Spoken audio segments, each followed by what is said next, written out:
कि जिनके अपने घर शीशे के हों उन्हें दूसरों पर पत्थर नहीं फेंकने चाहिए, कि जिनके अपने घर शीशे के हों उन्हें दूसरों पर पत्थर नहीं फेंकने चाहिए। जी हां, जिनके घर शीशे के हों वो दूसरे के घर पत्थर नहीं फेंका करते, यही बात सुषमा स्वराज ने बताई है। जिस पर आज हम दोपहर विशेष में बात करेंगे। मैं हूं आपके साथ स्वप्नेश दुबे। क्योंकि पत्थर की चोट बड़ी गहरी होती है, जिन पर भी पड़ता है लहूलुहान कर देता है। इसी लहू से सना है पाकिस्तान, नवाज का आतंकिस्तान और राहिल का घुसपैठिस्तान। दिमाग घुटनों में, आतंक दिमाग में और आतंक की गोद में, यही है पाकिस्तान और यही है उसकी पहचान। सुषमा स्वराज का भाषण न सिर्फ पाकिस्तान के लिए कड़वी दवा थी, बल्कि दुनिया के लिए भी सीधा संदेश रहा कि अब आतंक को बर्दाश्त नहीं किया जाएगा। बड़ी कुशलता से भारत की विदेश मंत्री ने परत दर परत पाकिस्तान की बखेड़ियां उधेड़ी और बड़ी ही शालीनता से दुनिया को बताया कि भारत में ताकत की कमी नहीं है, भारत डरता नहीं है और पाकिस्तान जैसे आतंकी देश भारत के आगे घुटने टेक देते हैं। यह भाषण संजीदा था, जानदार था और शानदार भी, लेकिन फिर भी कांग्रेस को यह भाया नहीं और उन्होंने सवाल किया कि आखिर विदेश मंत्री क्यों पाकिस्तान को आतंकी स्टेट कहने में पीछे रह गई। आखिर क्यों उन्होंने ताल ठोककर पाकिस्तान को आतंकी राष्ट्र घोषित करने की मांग नहीं की। वैसे इस पर कांग्रेस से भी सवाल पूछा जा सकता है कि उन्होंने अपने कार्यकाल में ऐसा क्यों नहीं किया और अगर किया था तो जरूर बताएं, उदाहरण दें। उरी हमले पर सुषमा स्वराज को नसीहत देने वाली कांग्रेस को यह बताना ही होगा कि 26/11 के बाद क्या कांग्रेस ने पाकिस्तान को आतंकी राष्ट्र घोषित करवाने के लिए कहा था। अगर हां तो जवाब दे और अगर ना तो वजह बतानी ही होगी। दोपहर विशेष में इन्हीं पहलुओं को टटोलने की करेंगे कोशिश और समझने की भी कि कितना सफल रहा सुषमा का यूएन में भाषण। तो साफ तौर से विदेश मंत्री सुषमा स्वराज के भाषण को लेकर अब कई सवाल सामने आ रहे हैं। कांग्रेस भी इसको लेकर कई सवाल खड़े कर रहा है। लेकिन कश्मीर को लेकर सुषमा स्वराज ने क्या कुछ कहा था, सबसे पहले आपको वो सुनवाते हैं किस तरह से उन्होंने कश्मीर को एक अभिन्न हिस्सा भारत का बताया, वो सुनिए। अगर पाकिस्तान ये समझता है कि इस तरह की हरकतें करके या इस तरह के भड़काऊ बयान देकर वो भारत का कोई हिस्सा हमसे छीन सकता है, तो मैं पूरी दृढ़ता और स्पष्टता के साथ यहाँ ये कह देना चाहती हूँ कि आपका ये मंसूबा कभी कामयाब नहीं होगा। कश्मीर भारत का अभिन्न हिस्सा है, जम्मू कश्मीर भारत का अभिन्न हिस्सा है और अभिन्न हिस्सा रहेगा। बीजेपी प्रवक्ता साइना एनसी हमारे साथ फोन लाइन पर जुड़ गए, इसी पर बात करेंगे। साइना एनसी जी, स्वागत है आपका दोपहर विशेष में। और पहला सवाल यही कि सुषमा स्वराज के भाषण से कितना सख्त संदेश पाकिस्तान को भारत दे पाया है, बीजेपी इसे किस तरह से आंक रही है? देखिए, सबसे पहले मैं कहना चाहती हूँ कि जो प्रधानमंत्री का बयान था वो बिल्कुल सही था, जहां उन्होंने कहा कि दोनों देश ने इंडिपेंडेंस सेम वक्त पे लिया। वहाँ एक तरफ एक देश टेरर को एक्सपोर्ट कर रहा है, वहाँ दूसरी तरफ वी आर एक्सपोर्टिंग सॉफ्टवेयर। मैं मानती हूँ कि दो चीज गंभीर है यहाँ। एक कि आतंकवादी जो उभर के आ रहे हैं पाकिस्तान में, उनको शरण दे रहे हैं पाकिस्तान की सरकार, और वो स्टिंग ऑपरेशन के मिनट बिल्कुल स्पष्ट हुआ है पब्लिक डोमेन में। मैं मानती हूँ कि जो आप सही मायने में देश को आइसोलेट करना चाहते हैं तो पहले उनको डिनायल मोड में नहीं रहना चाहिए। और अंतर्राष्ट्रीय स्तर पे जो सुषमा जी ने कहा है वो यही है कि Pakistan is no longer a friendly neighbour, it is a terror state and we need to isolate it economically, politically and diplomatically. ठीक है, तो ये पूरा भाषण लाजवाब और शानदार तो था ही, इसको लेकर कोई सवाल नहीं खड़े हो रहे हैं। लेकिन कांग्रेस ने ये सवाल खड़ा किया है, कांग्रेस ने ये पूछा है कि आखिर क्यों विदेश मंत्री सुषमा स्वराज यूएन के मंच पर पाकिस्तान को आतंकी राष्ट्र की तरह बोलने से कतराती रही। क्यों उन्होंने ये नहीं कहा कि पाकिस्तान को आतंकी राष्ट्र घोषित किया जाना चाहिए, ये उन्हें कहना चाहिए था। ये कांग्रेस की ओर से कहा जा रहा है, इस पर कोई प्रतिक्रिया बीजेपी की ओर से? बीजेपी की ओर से कोई प्रतिक्रिया की आवश्यकता नहीं है, हकीकत सबके सामने है। और जो हम ना बोले तो आप बोलते हैं कि सरकार क्या कर रही है, सरकार क्यों नहीं बोल रही है। रणनीति तो घोषित नहीं करने वाले हैं अंतर्राष्ट्रीय स्तर पे। मैं मानती हूँ कि रणनीति सिर्फ अंतर्राष्ट्रीय स्तर पे जब घोषित करने की आवश्यकता है वो जब इंटरनेशनल वर्ल्ड कम्युनिटी भारत के साथ खड़ा है। और अभी फिलहाल जिस ढंग से मोदी जी, रक्षा मंत्री, गृह मंत्री, सिक्योरिटी एजेंसी सभी काम कर रहे हैं, is really absolute sign of unitedness. नहीं साइना जी, कांग्रेस के आरोप का जवाब दीजिए ना। कांग्रेस ने जो आरोप लगाया कि क्यों आप लोग कतराते रहे, क्यों आपने पाकिस्तान को लेकर ये नहीं कहा कि उसे आतंकी राष्ट्र घोषित किया जाए। यूएन में जब तमाम देशों के लोग वहां पर बैठे थे, उनसे क्यों उन्हें ये क्यों नहीं कहा गया कि पाकिस्तान को अब आतंकी राष्ट्र घोषित करने का समय आ चुका है। कांग्रेस ने जो कहा, इस पर कोई प्रतिक्रिया आप दे दें। कांग्रेस की कोई प्रतिक्रिया मैं नहीं करना चाहती हूँ, टिप्पणी नहीं करना चाहती हूँ। वो अभी भी, जब पूरे देश एकजुट हैं, अभी भी वो चाह रहे हैं कि वो राजनीति करें, वो अपने पॉलिटिकल ब्राउनी पॉइंट स्कोर करें, और हम उस जाल में नहीं फंसने वाले हैं। हमें सिर्फ आज देखना है कि जो मुंह तोड़ जवाब देने की आवश्यकता है, हम कब दें, कैसे दें और कौन से स्तर पे।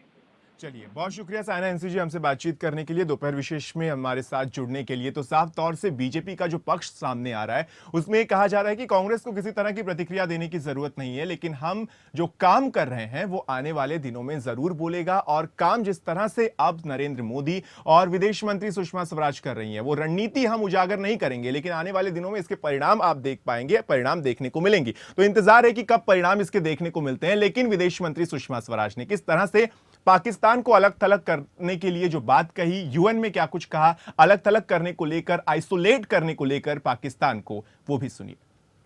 आतंकवाद के खिलाफ एकजुट हों। यदि कोई देश इस तरह की रणनीति में शामिल नहीं होना चाहता तो फिर हम उसे अलग थलग कर दें। तो अगर कोई साथ नहीं रहता तो अलग थलग किया जाना चाहिए, अगर आतंकवाद कोई पालता है तो उसे अलग थलग किया जाना चाहिए।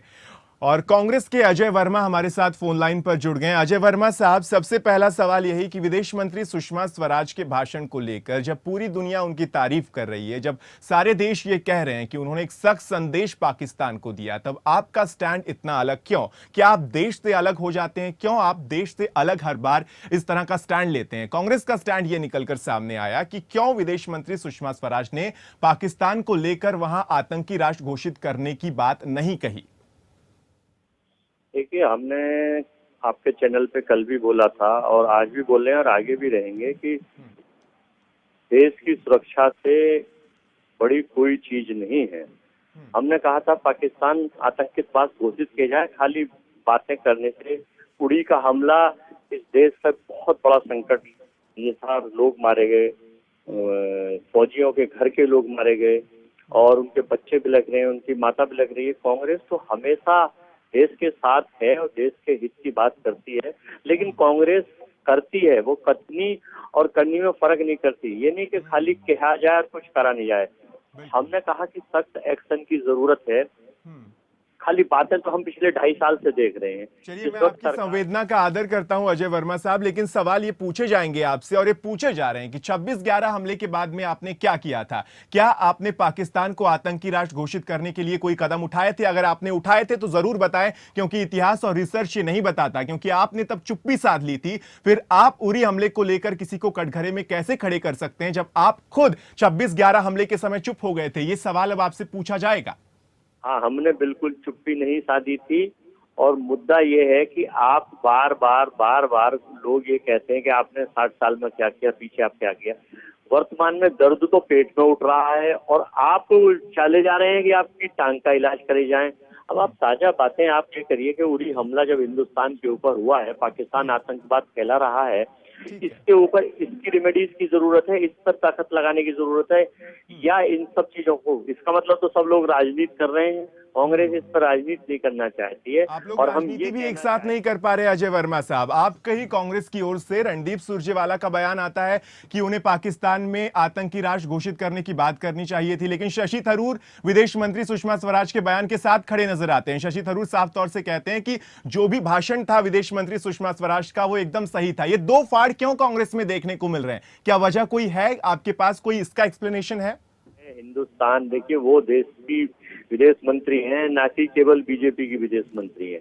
जिस वक्त राजनाथ सिंह जी पाकिस्तान गए थे तो वो देश के गृह मंत्री, हिंदुस्तान के गृह मंत्री होने के नाते गए थे, बीजेपी के गृह मंत्री होने के नाते गए नहीं गए। बीजेपी की तो सरकार है, ये मान लिया गया, लेकिन 125 करोड़ के गृह मंत्री थे। और जब उनको वहां पर उनके आचरण के खिलाफ कार्रवाई पाकिस्तान में की गई तो पूरे विपक्ष ने एकजुट होकर। सर, आप बात घुमा रहे हैं अजय वर्मा साहब, आप बात घुमा रहे हैं। आप मुझे इस सवाल का जवाब दीजिए ना कि दो फाड़ क्यों है? अगर आपका कांग्रेस का स्टैंड ये है कि आप ये नहीं समझ पाए कि क्यों पाकिस्तान को आतंकी राष्ट्र घोषित करने की बात नहीं कही गई, तो शशि थरूर क्यों समर्थन कर रहे हैं? कांग्रेस तो एक रहे ना, क्यों ये दो फाड़ नजर आ रहे हैं? ये मेरा सवाल था। आप बात को गोल कर रहे हैं। नहीं, देखिए, शशि थरूर जी का ये अपना विचार हो सकता है कि भाई हम भी कह रहे हैं सुषमा जी, सुरजेवाला साहब कब मना कर रहे हैं कि सुषमा जी ने कोई गलत बात की। उन्होंने तो ये कहा था कि इसके साथ एक ऐड और कर लेना चाहिए कि उसको आतंकिस्तान का, पाकिस्तान को उसका नाम ही आतंकिस्तान रख देना चाहिए, क्योंकि वहां पर हथियारों की फैक्ट्री, आतंकवादियों की वो जन्ने और नवाज शरीफ के वो भाषण और बार बार कश्मीर राग अल्पाना, जबकि कांग्रेस का भी ये कहना है कि कश्मीर भारत का अभिन्न है, अभिन्न था, अभिन्न रहेगा। मतलब ये जो कहते हैं लोग कि था कभी, तो है ही नहीं, है और रहेगा। बहुत शुक्रिया अजय वर्मा साहब हमसे बातचीत करने के लिए। मेरे पास वक्त की कमी है, तो साफ तौर से कांग्रेस में भी दो फाड़ नजर आ रहे हैं। एक ही स्टैंड को लेकर दो तरह के बयान जब एक पार्टी से आए तो आपको समझ लेना चाहिए कि वो पार्टी किस ओर जा रही है। यहां वक्त एक छोटे से ब्रेक का, और ब्रेक के पार आपको बताएंगे सिंधु समझौते को लेकर भारत का रुख कहां जा रहा है।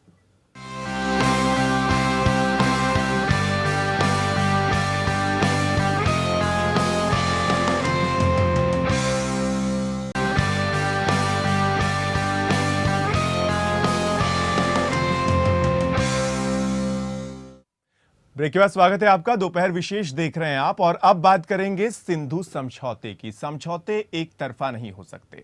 समझौते दो दिलों, रिश्तों और दो देशों को जोड़ते हैं, उन्हें मजबूत करता है समझौता, और आपसी सहयोग का संदेश भी देता है। लेकिन क्या पाकिस्तान इनमें से कुछ भी कर रहा है? क्या पाकिस्तान ने कभी सहयोग किया? क्या पाकिस्तान ने कभी भारत के विश्वास को संजोया, समझा या मजबूत किया? जवाब है नहीं।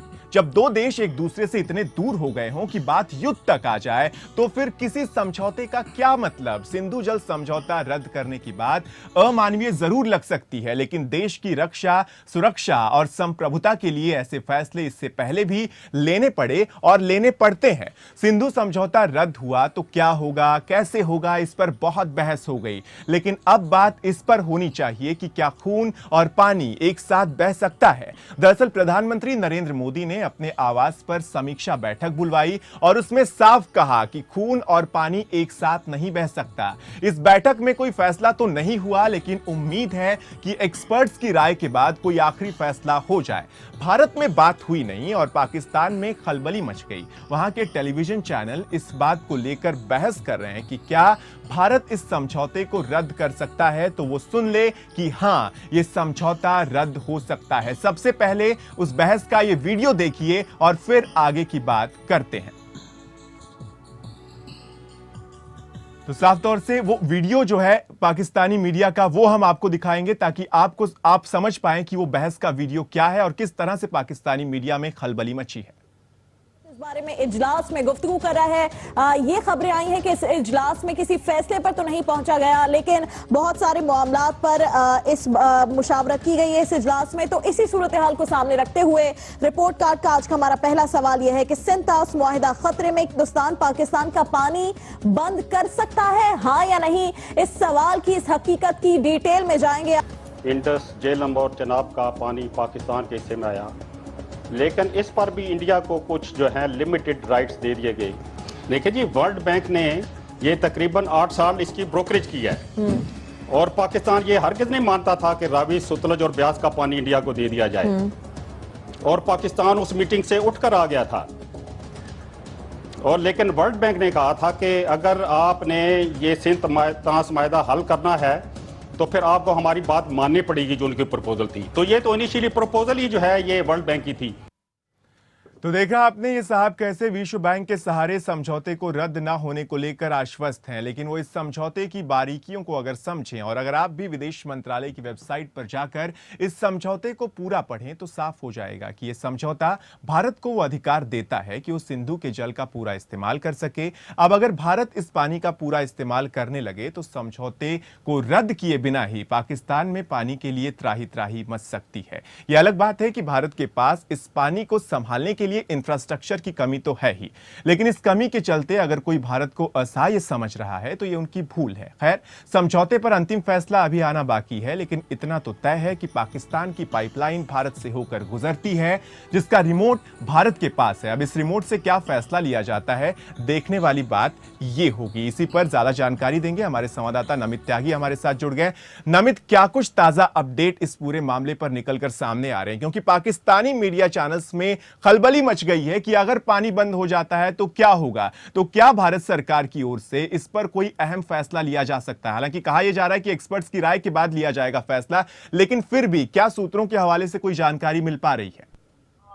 देखिए स्वप्न, जिस तरीके से उरी हमले के बाद लगातार भारत और पाकिस्तान के रिश्तों में तल्खी जो है वो न केवल पाकिस्तान की मीडिया दिखा रही है, बल्कि भारत के अंदर जितने भी मीडिया चैनल है लगातार ये बात कर रहे हैं कि जिस तरह से जो सिंधु जल समझौता है 56 साल पुराना है, उस पर भी अब जो है खतरे के बादल जो है वो मंडराते हुए नजर आ रहे हैं। इस तरह से कल आनंद फान में प्रधानमंत्री नरेंद्र मोदी ने एक मीटिंग की और इसमें साफ तौर पर एक संकेत जो है वो देख दिया गया है कि खून और पानी एक साथ नहीं बह सकता है। और जिस तरह से पाकिस्तान की तरफ से लगातार नापाक हरकतें पाकिस्तान कर रहा है, तो उस आप शायद ऐसा हो सकता है कि कुछ दिनों के बाद एक मीटिंग भी शायद एक विशेषज्ञों की एक टीम भी बनाई गई है जो एक इस बात की समीक्षा करेगी आखिर क्या सिंधु जल समझौता टूट सकता है नहीं। क्योंकि अगर स्वप्नेश मैं आपको बता दूं, अगर ये सिंधु जल समझौता टूटता है तो करीबन पाकिस्तान जो है आधे से ज्यादा मर जाएगा और वहाँ की ज्यादातर जो पावर प्लांटेज हैं, चाहे सिंचाई की बात करी जाए, वहाँ के किसान जो है उनकी बुरी हालत हो जाएगी। और कम से कम अभी जो सुनने में आ रहा है स्वप्नेश, 748 ऐसे पावर प्लांट है जो भारत के अंदर जो सिंधु, झेलम और चिनाब नदी है, क्योंकि इन तीनों नदियों का करीबन 80% जो पानी है वो पाकिस्तान के अंदर जाता है और इसी पानी से वहाँ के जो पावर प्लांटेज हैं वो चलते हैं। तो अगर सिंधु जल समझौता टूटता है तो कहीं ना कहीं पाकिस्तान के लिए एक बहुत ही की बात होगी। लेकिन दूसरी तरफ अगर हम स्वप्न से पूरे घटना की बात करें तो भारत ने जो है जो एक मोस्ट फेवरेट नेशन का जो दर्जा है वो पाकिस्तान को दिया हुआ है, उसको भी तो पाकिस्तान जो है वो भारत जो है वो पुनर्विचार करना है, जिसको लेकर ही गुरुवार को एक अधिकारियों के साथ पीएम नरेंद्र मोदी की भी बैठक है। तो प्रधानमंत्री नरेंद्र मोदी की ये बैठक है और इसमें फैसला लिया जा सकता है। नमित, आप बने रहिए हमारे साथ। और सिंधु जल समझौते को लेकर बैठक में क्या कुछ हुआ और किस तरह से आगे की अब बात होगी, इसको लेकर प्लेट के जरिए आपको बताने की कोशिश करते हैं। तो सिंधु जल समझौता विशेष को लेकर आज हम जो बात कर रहे हैं, सिंधु जल समझौते पर पीएम ने अपने आवास पर बैठक की थी। ये अहम बात है जिस बैठक में नफा नुकसान पर समीक्षा की गई। बैठक में एस जयशंकर, अजीत डोभाल और पीएम के सेक्रेटरी भी शामिल थे। पीएम ने कड़े रुख में कहा, पानी और खून एक वक्त में एक साथ नहीं बह सकते। तो पानी और खून की तुलना प्रधानमंत्री नरेंद्र मोदी ने की है। भारत सिंधु जल समझौते के तहत पश्चिमी नदियों के पानी से, आपको बता दें कि इस समझौते के तहत 18,000 मेगावाट बिजली बना सकता है। भारत का यह अधिकार है। अगर भारत चाहे तो भारत के अधिकार क्षेत्र की पहचान करने के लिए इंटर मिनिस्ट्रियल टास्क फोर्स बनाई जाएगी, ताकि अधिकार क्षेत्र को पहचाना जा सके कि कहां तक भारत का अधिकार है। यह अहम बात है। बैठक में यह भी कहा गया कि तुलबुल प्रोजेक्ट का भी रिव्यू किया जाएगा। 2007 में इस पर काम बंद हो गया था। तो यह है सिंधु जल समझौता, जिसको लेकर लगातार बहस जारी है। पाकिस्तानी मीडिया चैनल्स बौखलाए हुए हैं। सिंधु जल समझौता 1960 में हुआ था। इस पर जवाहरलाल नेहरू और तब के पाकिस्तान के राष्ट्रपति अयूब खान ने दस्तखत किए थे। तो सिंधु जल समझौते को लेकर अब चर्चाएं और भी आगे बढ़ रही हैं, क्योंकि समझौते के तहत 6 नदियों में ब्यास, रावी, सतलज, सिंधु, चेनाब और झेलम का पानी भारत पाकिस्तान को मिलता है, जिनमें से 3 नदियों पर पूरा अधिकार भारत का है, जबकि 3 नदियां पाकिस्तान के क्षेत्र में होते हुए भी 20% अधिकार जो है भारत का भी है। सतलुज, ब्यास और रावी का अधिकांश पानी भारत के हिस्से में आता है। सिंधु, झेलम और चेनाब का अधिकांश पानी पाकिस्तान के हिस्से में चला गया था। इस समझौते के तहत जो रद्द होने की अब कगार पर पहुंच रहा है, तो यह है सिंधु जल समझौता। नमित, मैं एक अहम बात जानना चाहूंगा आपसे। अगर यह समझौता रद्द होता है तो क्या आपको लगता है, जब आप तमाम नेताओं से, तमाम मंत्रियों से बातचीत करते हैं या सूत्रों के हवाले से जो खबरें आ रही हैं, क्या आपको लगता है कि इसका नुकसान भारत को ज्यादा होगा? और अगर यह समझौता बना रहता है तो क्या पाकिस्तान को हम सख्त संदेश देने में पीछे रह जाएंगे? क्या ऐसा लगता है आपको?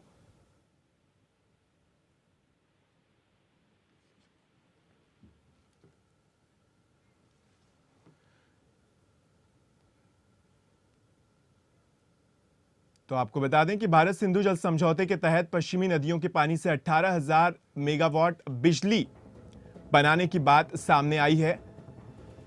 जिस तरह से हमारे संवाददाता ने बताया कि इसको लेकर अब अहम फैसला लिया जा सकता है। प्रधानमंत्री की ओर से इस पर अहम फैसला हो सकता है एक्सपर्ट्स की राय के बाद। हालांकि एक्सपर्ट्स अब इस पर क्या राय देते हैं, एक्सपर्ट्स किस तरह की अपनी समीक्षा करते हैं, ये देखना होगा। और अब आधारित है, अब उसी राय पर आधारित है आने वाले दिनों का फैसला जो सिंधु जल समझौता बताया जा रहा है। तो ये नदियों के पानी को लेकर जो संग्राम छिड़ा है, इसके पीछे वजह पाकिस्तान का आतंकवाद है। और अगर आतंकवाद को पाकिस्तान रोक पाता तो ये समय ही नहीं आता, ये दिशा ही नहीं देखने को मिलती और ये दशा पाकिस्तान की नहीं होती। तो ये तमाम बातें सामने आ रही हैं जिसको लेकर आज दोपहर विशेष में हमने बात की।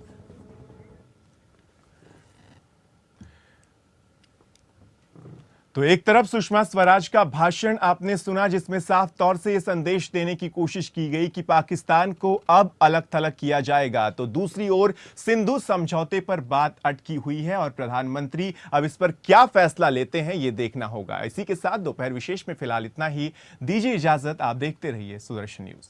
जय हिंद।